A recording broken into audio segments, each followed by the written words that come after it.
સુરત દિવસે દિવસે જાણે કે ક્રાઇમ હબ બનતું જઈ રહ્યું છે। સુરતમાં બંગલામાં ઘૂસી પતિ પત્ની ઉપર ઘાતક હુમલો કરવામાં આવ્યો હતો। શહેરના ડિંડોલી વિસ્તારમાં બનેલી હુમલાની ઘટનાને પગલે સમગ્ર વિસ્તારમાં ચકચાર મચી ગઈ છે। આજે મળસ્કે અજાણ્યા હુમલાખોરે ઘરમાં ઘૂસી ઊંઘમાં જ દંપતીને ચપ્પુથી હુમલો કરી નાસી છૂટ્યા હતા। હુમલામાં દંપતી ગંભીર રીતે ઇજાગ્રસ્ત છે અને લોહી લુહાણ થઈ ગયા હતા। જ્યારે આ ઘટના અંગે ખબર પડતા જ સ્થાનિક રહીશો પણ દોડી આવ્યા હતા। સમગ્ર ઘટનાને લઈ દંપતીને સારવાર માટે સ્મીમેર હોસ્પિટલમાં ખસેડવામાં આવ્યા હતા। એટલું જ નહીં, સ્થાનિક પોલીસ સહિત ઉચ્ચ પોલીસ અધિકારીઓ ઘટના સ્થળે પહોંચી ગયા હતા અને તપાસ હાથ ધરી હતી। મળતી માહિતી મુજબ ડિંડોલી ખાતે આવેલ ગ્રીન વિલા સોસાયટીમાં રહેતા રણજીતભાઈ વિજયભાઈ મોદી અને તેમના પત્ની ગુડ્ડી રણજીતભાઈ મોદીને રાત્રે પોતાના 2 બાળકો સાથે ઘરમાં સૂતા હતા। તે દરમિયાન મળસ્કે 4:30 થી 5 વાગ્યાના સમયગાળામાં એક યુવાન તેમના ઘરમાં ઘૂસી ગયો હતો અને તીક્ષ્ણ હથિયાર વડે બંને ઉપર હુમલો કરી નાસી છૂટ્યો હતો। રણજીતભાઈને માથા ઉપર અને ચહેરા ઉપર ચપ્પુના ઘા મારવામાં આવ્યા હતા, જેથી ગંભીર ઈજા થઈ હતી। તો પત્નીને ગળા ઉપર અને શરીર ઉપર ચપ્પુના ઘા મારવામાં આવ્યા હતા। હુમલાની ઘટનાને પગલે સમગ્ર વિસ્તારમાં ચકચાર મચી ગઈ હતી। દંપતીને 108 એમ્બ્યુલન્સ દ્વારા સ્મીમેર હોસ્પિટલમાં ખસેડાયા હતા। વધુમાં પરિવારજનોએ જણાવ્યું હતું કે રણજીતભાઈ ડાઇંગ માસ્ટર છે, તેમની 2 સંતાન છે। રાત્રે તેઓ તથા પત્ની અને બંને બાળકો ઘરમાં સૂતેલા હતા। દરમિયાન મળસ્કે તેમના ઉપર હુમલો કરવામાં આવ્યો હતો।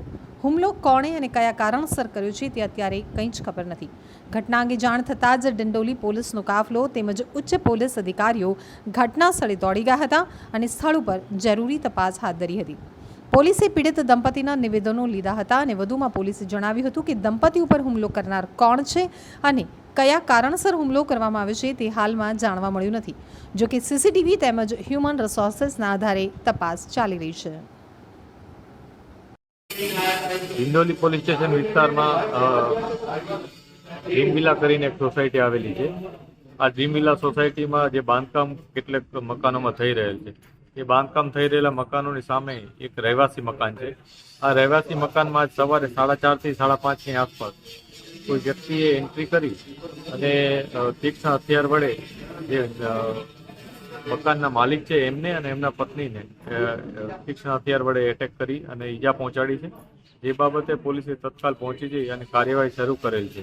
અત્યારે અમે જે ટેકનિકલ ઇન્ફોર્મેશન હોય એ ઉપરાંત હ્યુમન રિસોર્સ અને અન્ય જે ઇન્ફોર્મેશન છે, જે આસપાસના વિટનેસ છે એના ઉપરથી માહિતી મેળવી રહ્યા છીએ અને એ માહિતી ઉપરથી જે આરોપી છે એના સુધી પહોંચવાની કોશિશ કરી રહ્યા છીએ। આરોપીમાં અત્યારે જે માહિતી છે એ મુજબ કોઈ એક વ્યક્તિએ એન્ટ્રી કરી અને આ પ્રકારની ઘટનાને અંજામ આપ્યો છે। તે છતાં આમાં એક વ્યક્તિ છે કે અન્ય કોઈ વ્યક્તિઓ છે એ પણ અમે તપાસ કરી રહ્યા છીએ। આ વ્યક્તિ કઈ રીતના એન્ટર થયો એ પણ અમે તપાસ કરી રહ્યા છીએ અને જે પણ અમને માહિતી મળશે એ મુજબ અમે આગળની કાર્યવાહી કરીશું।